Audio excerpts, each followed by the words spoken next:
Սարյան փողոցի աստիճանների հակառակ կողմում մայթն են լայնացնում։ Եզրաքարեր են կտրում, իսկ փոշին տարածվում է տասնյակ մետրեր։ Իհարկե խանգարում է, իհարկե խնդիր կա, փչացնում է, կեղտոտում է օդը։ Այս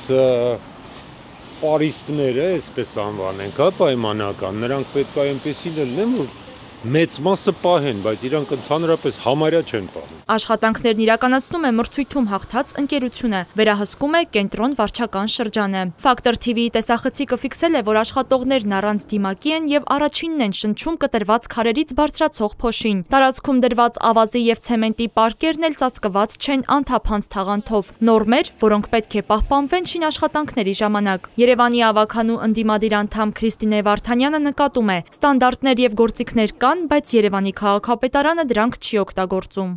Եզրաքարերի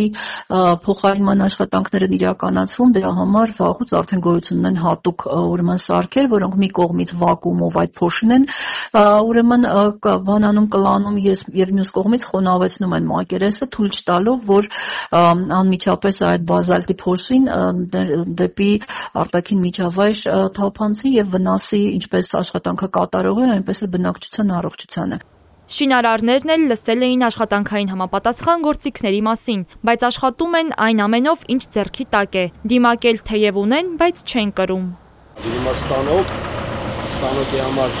նախուժեղ հոսանքա պետք է դժվար կարողանան տան, բարգարկեն ջրով օգտագործելու դեպքում փչան է, էլի չի ստացվում դրանց։ Բայց դες փորձեր չկան, հա՞։ Փորձել ենք, բայց փչանում է, լցվում է մեջ է։ Դենես չի որ ասենք փոշին կա, բան, Ամեն ինչ անում ենք, առաջինը մեզ է վնասել, եթե ամեն ինչ անում ենք, որ չլինի, բայց չի ստացվում։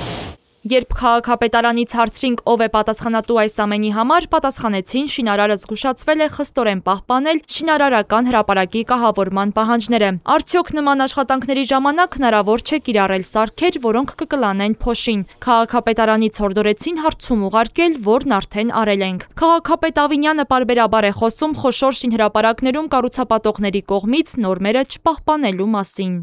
Կառուցապատողները, ովքեր որ խախտում են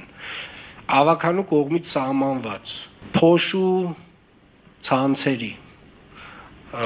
կահավորման որևէ տեսակի աղտոտում են բերում ընդհանուր քաղաքին, իրենք իրապես խստորեն պատժվելու են։ Մինչ իշխանությունը խոսում է պատժից, մարդիկ բողոքում են քաղաքի կենտրոնում օդի որակից։ Շատ վատ վիճակում է օդի վիճակը Երևանում,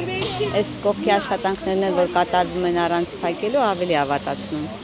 Ու դա մենք բոլորս շնչում ենք երեխեքը մեծերով, առողջության վրա ազդում է։ Այս պահին մի քիչ խոնավ է, փոշին շատ չկա, բայց ամառային օրերին ես հիշում եմ, որ մենք աստիճաններով իջնում ենք եւ այս աստիճանները Սարյանի 3 անգամ են վերանորոգել։ Մի անգամ արեցին, նորից քանդեցին, կիսատ